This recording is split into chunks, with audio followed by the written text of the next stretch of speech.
Yang presentasi hari ini sudah ada di Zoom? Sudah, Bu. Kelompok IU 1 sampai 6, Ya, sudah. satu-satu perwakilan. Wis, Pak Tarno. Baik, Ya, kalau sudah apa ada, jenengan apa?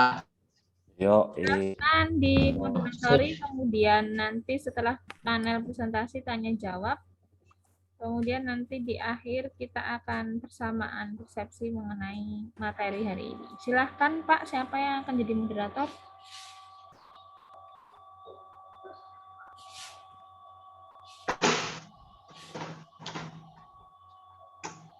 Tarno, moderator. Eh, Moderator. oh, 11 orang dok apa ini baru yang gabung? Waktu. Yang Menyingkat lain waktu, Pak. mana yang lain? Hah? Menyingkat waktu. Oh, Yang maju sih berapa kelompok ya, Pak Tarno? ada 3. Yang kelompok pertama Pak Ade ya? Iya.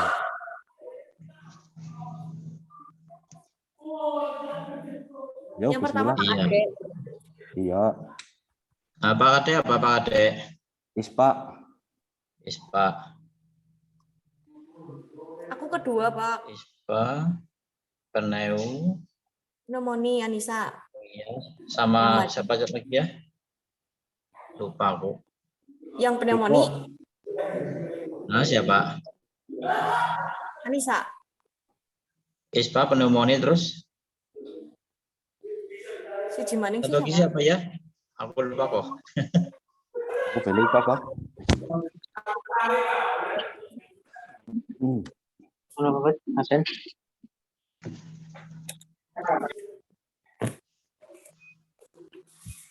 Nanti ada sesi pertanyaan enggak, Pak? Ya, ada. Aku belum bikin pertanyaan. Nanti dadakan aja lah yang tanya. Oh iya. Ya udah. Ya udah mulai aja lah ya. Oke. Assalamualaikum warahmatullahi wabarakatuh. Waalaikumsalam warahmatullahi wabarakatuh. Iya, selamat siang semuanya. Pada siang hari ini di program mata kuliah keperawatan anak akan ada presentasi dengan tema yang pertama ISPA, yang kedua pneumonia, dan yang ketiganya aku lupa siapa apa ya. Terus dan untuk ini akan dilakukan selama 3 sesi. Jadi satu sesi itu nanti ada presentasi, yang selanjutnya setelah presentasi, setelah itu ada itu sesi tanya jawab. Untuk yang pertama monggo Pak Ade dimulai aja.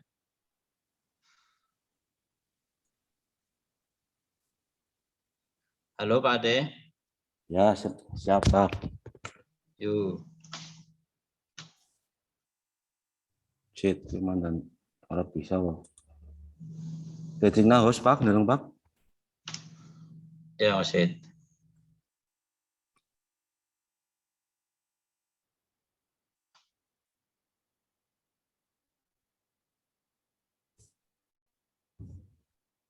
Loh, Risa. ora iso kok. Yo, Risa share screen. Ora iso ya. Yang mau share screen siapa ya Pak? Ade Suryana, Bu.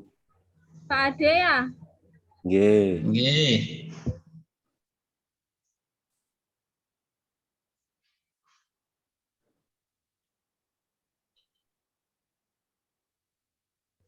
Sampun Pak, silahkan Pak Ade. Oh, nggih, Bu. Nggih, matur nuwun.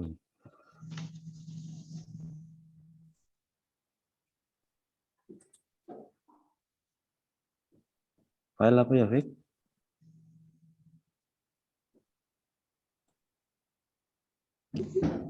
Bentar.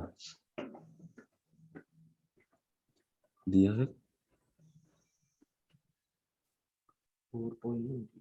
Bentar, nggih, Bu. Anu baru pertama. Mandan. Ora apa-apa. dimaklumi. Ada error ya? Sip. Sinyal. Oh, Iya kayaknya deh, punya aku sinyalnya jelek, Mik, Be. coba. Bisa. Oh, bisa.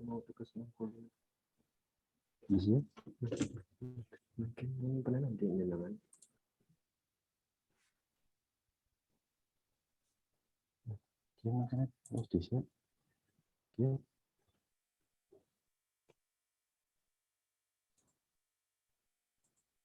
tuh. Hah?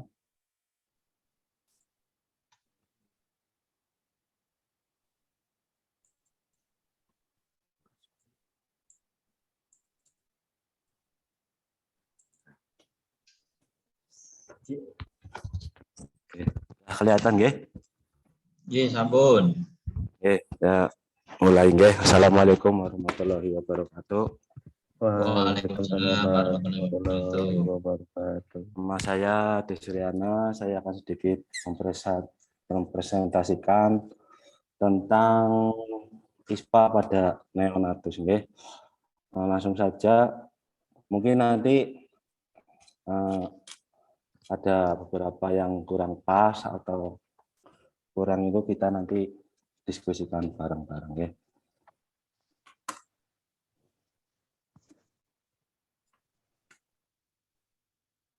Jadi bisa di Fik?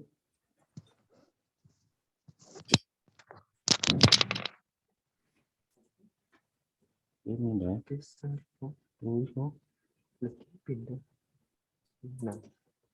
Oh, iya. Langsung saja. Yang pertama tentang definisi ISPAS itu sendiri ya. Infeksi saluran pernapasan adalah suatu keadaan di mana saluran pernapasan atau hidung, paring, dan laring mengalami inflamasi yang menyebabkan terjadinya obstruksi jalan nafas dan akan menyebabkan retraksi dinding dada pada saat melakukan pernapasan. Terus ini menurut Pinkus Katzel dan Ian Robert. Terus yang kedua, infeksi saluran pernapasan adalah penurunan kemampuan pertahanan alami jalan nafas dalam menghadapi organisme asing. Ini menurut Walay N. Wong.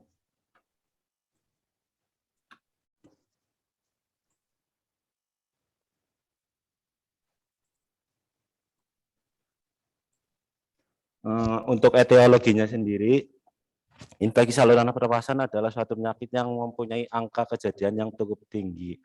Penyebab dari penyakit ini adalah infeksi agen atau kuman ya. Di samping itu terdapat beberapa faktor yang saluran pernapasan daya tahan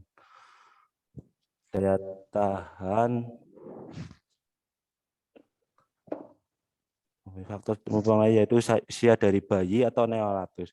Ukuran dari saluran pernapasan daya tahan tubuh anak tersebut terhadap penyakit serta keadaan cuaca. Agen infeksi adalah virus atau kuman yang merupakan penyebab dari terjadinya infeksi saluran pernapasan. Ada beberapa jenis kuman yang merupakan penyebab utama yakni golongan A, B hemotelitik, Streptococcus, Staphylococcus, Haemophilus influenza, Chlamydia trachomatis, Mycoplasma, dan Pneumococcus. Penyakit ini biasanya dimanifestasikan dalam bentuk adanya demam, adanya obstruksi hidung dengan sekret yang encer sampai dengan membuntu saluran pernapasan. Bayi menjadi gelisah dan susah atau bahkan sama sekali tidak mau minum. Untuk tanda dan gejalanya, yang pertama yaitu munculnya demam. Pada kasus bayi mungkin jarang terjadi, tetapi gejala demam muncul jika anak sudah mencapai usia 6 bulan sampai dengan 3 tahun. Seringkali demam muncul sebagai tanda pertama terjadinya infeksi.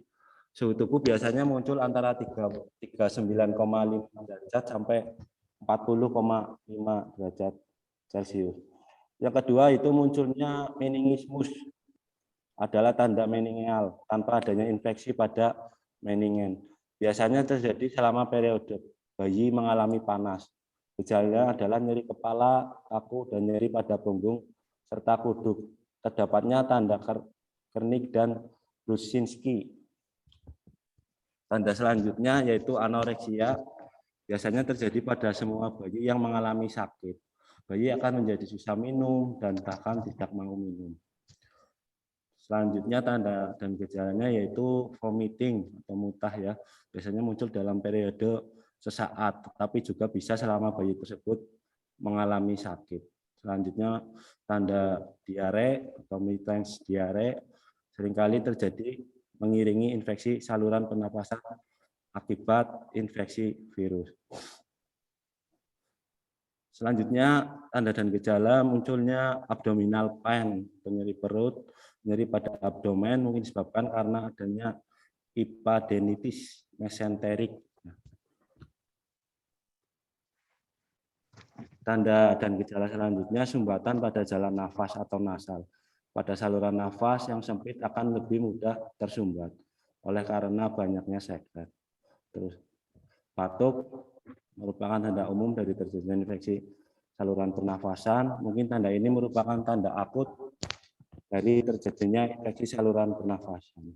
Suara nafas biasa terdapat wheezing, stridor, cracks, dan tidak terdapatnya suara pernafasan. Nah, ini pathway-nya ya, teman-teman. Dari infeksi saluran nafas atas, masuk, kuman berlebih di bronkus, proses peradangan, akumulasi sekret di bronkus, dan lain-lain. Terus selanjutnya kuman terbawa ke saluran cerna, infeksi saluran cerna, peningkatan flora normal di usus, peristaltik usus meningkat, absorpsi dan menimbulkan diare. Infeksi saluran nafas bawah, peradangan, peningkatan suhu tubuh menjadi hipotermia.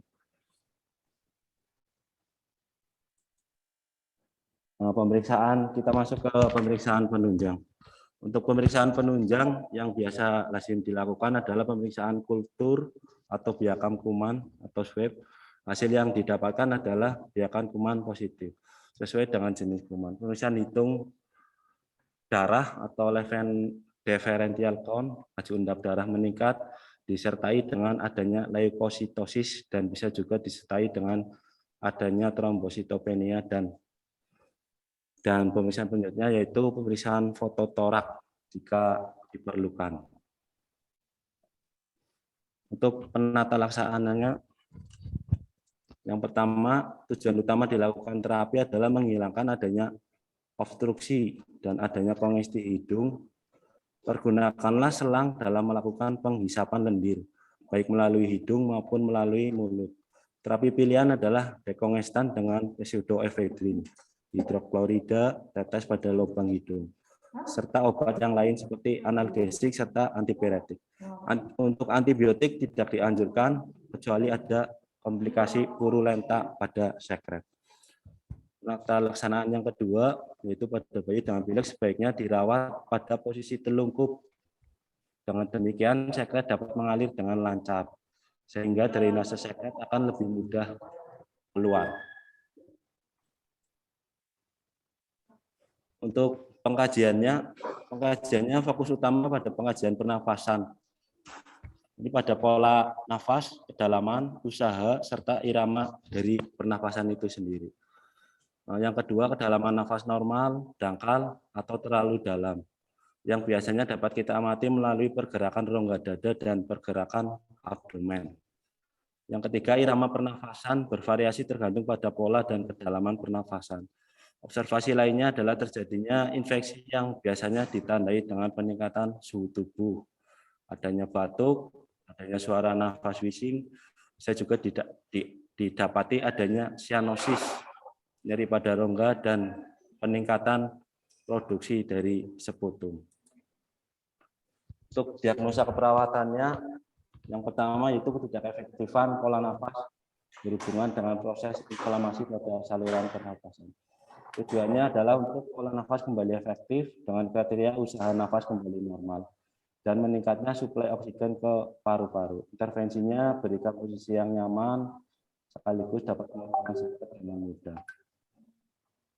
ciptakan dan pertahankan jalan nafas yang bebas. Anjurkan pada keluarga untuk membawa baju yang lebih longgar, tipis, serta menyerap keringat. Berikan O2 dan nebulizer sesuai dengan instruksi dokter. Berikan obat sesuai dengan instruksi dokter atau bronchodilator. Observasi tanda-tanda vital, adanya sianosis, serta pola kedalaman dalam pernafasan. Untuk diagnosa yang kedua, ketidakefektifan berisian jalan nafas berhubungan dengan obstruksi mekanik dari jalan nafas oleh sekret. Proses inflamasi peningkatan produksi sekret. Tujuannya bebasnya jalan nafas dari hambatan sekret dengan kriteria jalan nafas yang bersih dan paten. Meningkatnya pengeluaran sekret. Intervensinya lakukan penyedotan sekret jika diperlukan. Cegah jangan sampai terjadi posisi hiperekstensi pada leher. Berikan posisi yang nyaman dan mencegah terjadinya aspirasi sekret atau simprom dan seat lying position. Berikan nebulizer sesuai dengan instruksi dokter. Anjurkan untuk tidak memberikan minum agar tidak terjadi aspirasi selama periode takipni. Kolaborasi dengan dokter dalam pemberian cairan perparenteral yang adekuat. Berikan kelembaban udara yang cukup. Observasi pengeluaran sekret dan tanda vital. Nah, ini diagnosa tambahannya ya, ini berhubungan dengan cemas, berhubungan dengan penyakit dialami oleh anak atau hospitalisasi pada anak. Tujuannya menurunnya kecemasan yang dialami oleh orang tua dengan kriteria keluarga sudah tidak sering bertanya kepada petugas dan mau terlibat secara aktif dalam merawat anaknya. Intervensinya berikan informasi secukupnya kepada orang tua tentang perawatan dan pengobatan yang telah diberikan. Berikan dorongan secara moral kepada orang tua, jelaskan terapi yang diberikan, respon anak terhadap terapi yang diberikan. Anjurkan kepada keluarga agar bertanya jika melihat hal-hal yang kurang dimengerti atau tidak jelas. Anjurkan kepada keluarga agar terlibat secara langsung dan aktif dalam perawatan anaknya. Observasi tingkat kecemasan yang dialami oleh keluarga. Ya, mungkin itu presentasi dari saya. Apabila ada kata-kata yang kurang berkenan, mohon maaf. Wassalamualaikum warahmatullahi wabarakatuh. Waalaikumsalam warahmatullahi wabarakatuh. Untuk yang selanjutnya, monggo Mbak Nisa.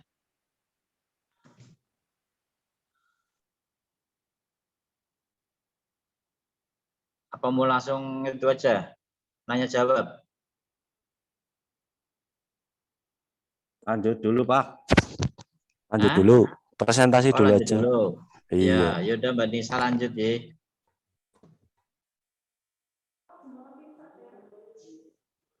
Ya, Pak. Dijadiin host dulu.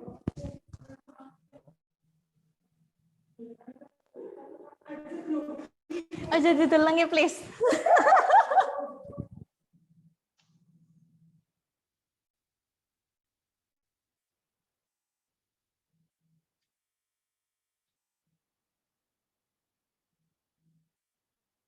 Sudah, Nis?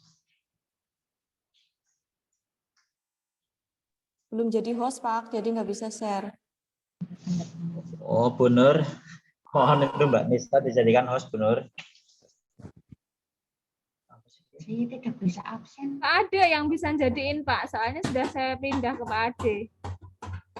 Oh, apa Ade? Bentar.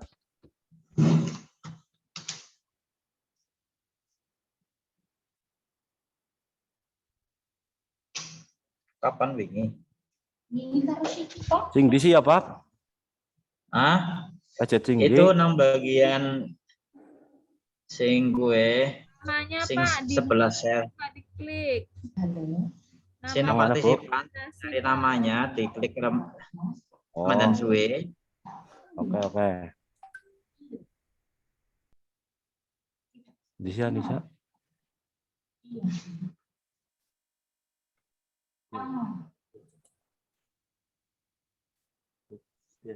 Wes Nis. Udah Nis. Udah. Ya, sebentar.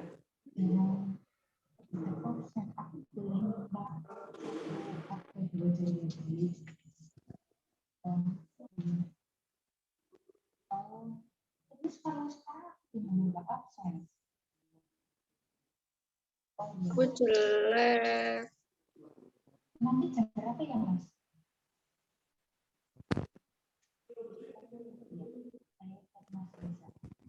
Udah bisa dilihat belum?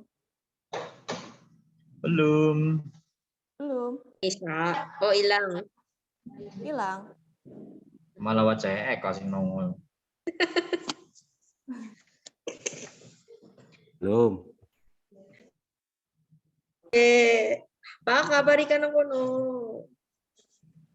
Nis, iku ini tadi ikut disit. Di Gimana? admit disit ini tadi admit melas iki. Oh, sebentar.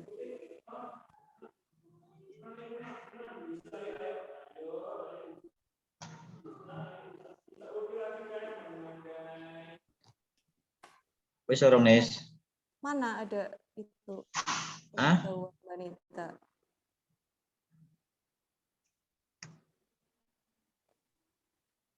Oh iya, sebentar. Bi, pakai HP. Sebentar saya Oke. pindah ke laptop dulu ya.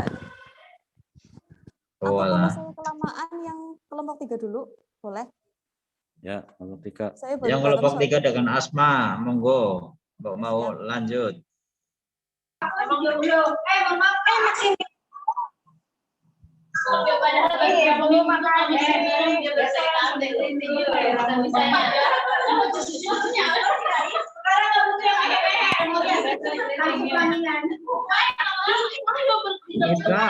Nita di suaranya berisik banget Nita.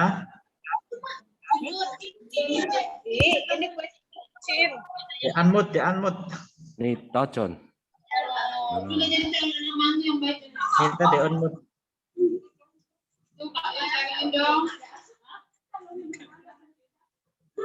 Jangan sampai sih nanti ada orang sana juga ya. Dia diam-diam. Totokan benar. Gitu lihat. Gimana kelompok 3 udah siap? Gak ada yang jawab ini kelompok 3.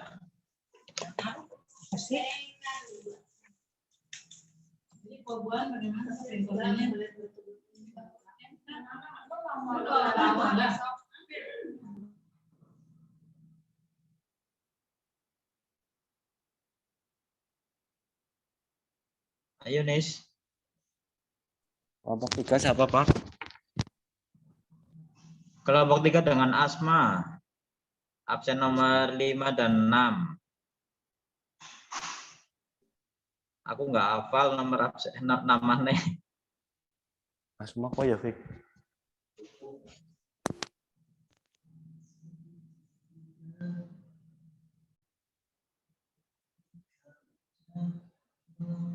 Halo.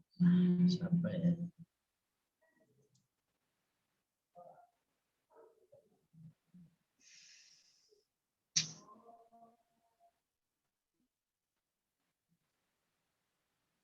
Mbak Dewi bukan Pak.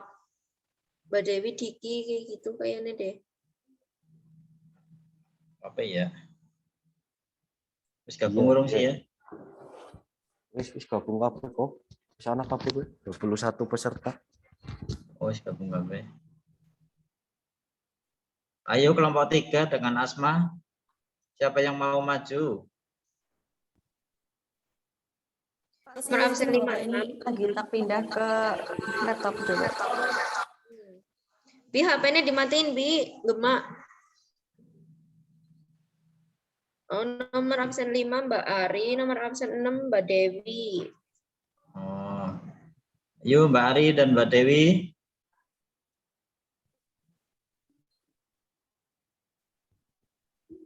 Mbak Ari, Mbak Dewi.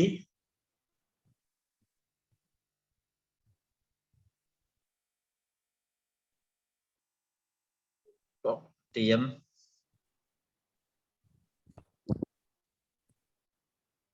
Anissa lah, Anissa. Bi, Ya, Bi, Bi. lanjut nih, Ya udah. lanjut dulu nih. Bentar.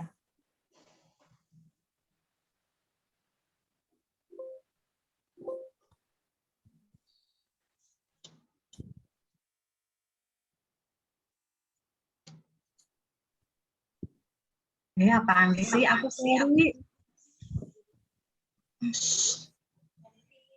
Need unmute, berisik. Iya, bagi kepencet lah.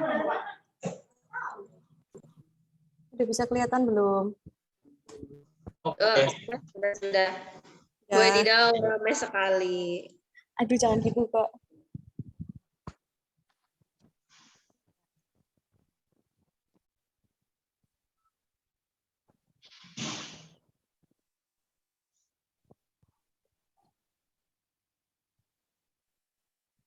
Gambar apa sih? Ya, baik. Saya mulai aja ya. Ya, Di Assalamualaikum warahmatullahi wabarakatuh. Waalaikumsalam warahmatullahi wabarakatuh. Ya, perkenalkan, nama saya Anissa Uswatun Husana. Hari ini saya akan mempresentasikan hasil makalah asuhan perawatan pada anak dengan pneumonia. Ya, yang pertama, latar belakang. Secara umum, pneumonia adalah pembunuh tunggal terbesar anak di bawah 5 tahun, serta penyebab infeksi utama kematian pada anak. Pada tahun 2018 menunjukkan prevalensi pneumonia naik dari 1,6% pada tahun 2013 menjadi 2% dari populasi balita yang ada di Indonesia di tahun 2018. Ya, yang pertama definisi pneumonia. Pneumonia adalah suatu proses peradangan di mana terdapat konsolidasi yang disebabkan karena pengisian rongga alveoli yang diisi oleh eksudat, sehingga pertukaran gas tidak dapat berlangsung pada daerah yang mengalami konsolidasi tersebut. Begitupun dengan aliran darah sekitar alveoli menjadi terhambat dan tidak berfungsi secara maksimal, sehingga hipoksemia menjadi terjadi, tergantung pada banyaknya jaringan paru yang sakit. Ya, selanjutnya, etiologi dari pneumonia yang pertama bisa disebabkan oleh bakteri. Yang pertama bisa disebabkan oleh bakteri, misalnya Diplococcus pneumoniae, Pneumococcus, Streptococcus, Hemolyticus, Streptococcus aureus, Haemophilus influenza, dan Mycobacterium tuberculosis. Yang kedua, bisa disebabkan oleh virus. Yang pertama, karena respiratory syncytial virus, adenovirus, virus sitomegalitik, dan virus influenza. Yang ketiga bisa disebabkan oleh jamur, misalnya Histoplasma capsulatum, Cryptococcus neuroformans, Blastomyces dermatinitis, Aspergillus species, Candida albicans. Yang keempat bisa disebabkan oleh aspirasi, misalnya karena makanan, kerosin atau bensin, minyak tanah, dan cairan amnion, serta benda asing. Selanjutnya bisa disebabkan oleh Mycoplasma pneumoniae, pneumonia hipostatik, dan sindrom Lever.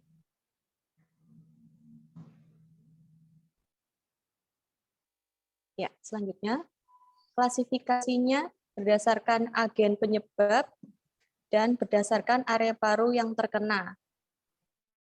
Berdasarkan agen penyebab, yang pertama karena pneumonia komunitas atau community acute disebabkan oleh Streptococcus pneumoniae, Haemophilus influenza, dan Staphylococcus aureus. Yang selanjutnya, pneumonia atipikal nosokomial disebabkan oleh Mycoplasma pneumoniae dan virus Legionella pneumoniae. Yang selanjutnya, pneumonia aspirasi disebabkan oleh makanan atau cairan, flora campuran anaerob dan aerob dari saluran nafas atas, kuman enterik gram negatif aerob, serta pneumonia jamur.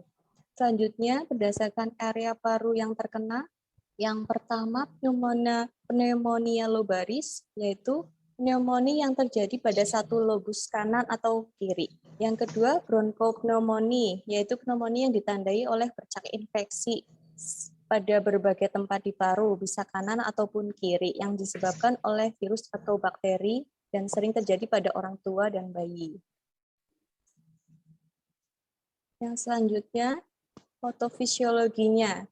Pneumonia adalah hasil dari proliferasi patogen mikrobial alveolar Mikroorganisme dapat masuk melalui saluran pernafasan bawah, salah satunya aspirasi orofaring, melalui droplet yang teraspirasi sehingga patogen masuk. Saat mikroorganisme berhasil masuk ke alveolus, tubuh masih memiliki makrofag alveolar, sehingga pneumonia akan muncul saat kemampuan makrofag membunuh mikroorganisme lebih rendah dari kemampuan yang bertahan hidup.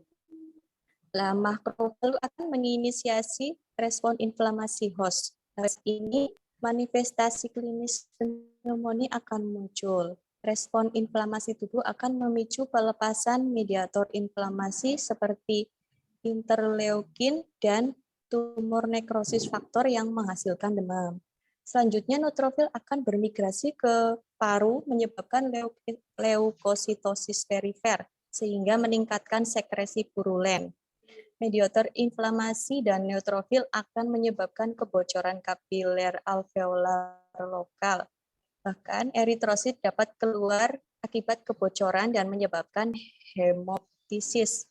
Kebocoran kapiler ini menyebabkan penampakan infiltrat pada hasil radiografi dan pada auskultasi serta hipoksemia akibat terisinya alveoli pada keadaan tertentu yang dapat mengganggu vasokonstriksi hipoksis yang biasanya muncul pada alveoli yang terisi cairan dan menyebabkan hipoksemia berat. Nah, jika hal ini memberat, dapat menyebabkan mekanisme paru dan volume paru sehingga berujung kematian. Yang selanjutnya, pathway-nya. Yang pertama, ketika sistem pertahanan tubuh terganggu oleh virus, bakteri, dan protozoa atau zat kimia yang masuk ke saluran nafas, lalu menyerang alveoli, dan virus dan bakteri akan mengeluarkan toksin, sehingga menyebabkan peradangan pada parenkim paru, sehingga dapat menyebabkan konsolidasi eksudatif jaringan ikat paru, yang akan menurunkan compliance paru, sehingga pengembangan paru tidak maksimal, sehingga terjadi sesak nafas. Dari hal ini dapat kita ambil diagnosa keperawatan ketidakefektifan pola nafas. Yang kedua, dari peradangan pada parenkim paru ini dapat menyebabkan kerusakan pada membran mukus alveolus, sehingga perkembangan edema paru dan eksudat yang mengisi alveoli, sehingga mengurangi luas permukaan alveoli untuk pertukaran karbon dioksida dan oksigen, sehingga terjadi dyspnea. Dari hal ini dapat kita ambil diagnosa keperawatan ketidakefektifan bersihan jalan nafas. Selanjutnya, dari peradangan parenkim paru yang tadi disebutkan, dapat melepaskan toksin lipoprotein sakarida atau zat pirogen, sehingga terjadi peningkatan set protein di hipotalamus sehingga dapat menyebabkan demam. Dari hal ini kita dapat ambil diagnosa keperawatan hipertermi. Ya, selanjutnya untuk pemeriksaan penunjang, yang pertama bisa dilakukan misalnya lobar atau bronchial, dapat juga untuk menyatakan abses. Yang kedua, biopsi paru untuk menetapkan diagnosa medis. Yang ketiga, pemeriksaan kultur, sputum, dan darah untuk dapat mengidentifikasi semua organisme yang ada. Selanjutnya, pemeriksaan serologi untuk membantu dalam membedakan diagnosa organisme khusus. Dan selanjutnya, pemeriksaan fungsi paru untuk mengetahui paru-paru dan menetapkan luas berat penyakit dan membantu diagnosis. Dan selanjutnya, spirometrik statik untuk mengkaji jumlah udara yang aspirasi. Dan satu lagi, bronkoskop untuk menetapkan diagnosis dan mengangkat benda asing. Ya, selanjutnya untuk komplikasi pada pneumonia dapat terjadi 3. Yang pertama, infeksi aliran darah. Infeksi aliran darah atau bakterimia terjadi akibat adanya bakteri yang masuk ke dalam darah dan menyebabkan infeksi ke organ-organ lain. Yang kedua, abses paru atau paru bernanah. Abses paru dapat ditangani dengan antibiotik, namun dapat juga membutuhkan tindakan medis untuk membuang nanahnya. Yang selanjutnya efusi pleura, kondisi di mana cairan memenuhi ruang yang menyelimuti paru. Selanjutnya untuk penata laksanaan bisa dilakukan pemberian oksigen 1 atau 2 liter per menit sesuai kebutuhan. Dan yang kedua, infus dextrose 10% dicampur dengan NaCl 0,9% 3:1 ditambah dengan KCl 10 mili ekuivalen per 500 mili cairan. Yang ketiga, jumlah cairan sesuai dengan berat badan, kenaikan suhu, dan status hidrasi. Jika sesak tidak terlalu berat, dapat dimulai dengan makanan enteral yang bertahap melalui selang NBT dengan feeding drip. Yang selanjutnya, jika sekresi lendir berlebihan, dapat diberikan inhalasi dengan normal salin dan beta agonis untuk memperbaiki transport mukosilir. Nah, yang terakhir, penata laksana untuk pneumonia tergantung dari penyebab. Antibiotik diberikan sesuai dengan hasil kultur. Ya, untuk konsep asuhan keperawatannya dilakukan pengkajian dari riwayat kesehatan sekarang, riwayat kesehatan dahulu, keluarga, riwayat imunisasi, riwayat tumbuh kembang, riwayat nutrisi, pengkajian fungsional Gordon, pemeriksaan tingkat perkembangan 0-6 tahun, pemeriksaan fisik, dan diagnostik.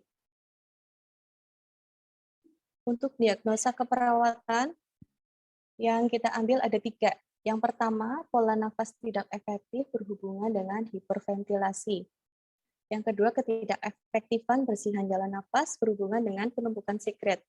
Yang ketiga, hipertermi berhubungan dengan proses inflamasi alveoli.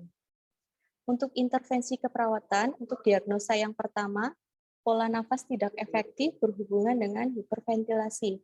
Setelah dilakukan tindakan keperawatan, diharapkan pola nafas menjadi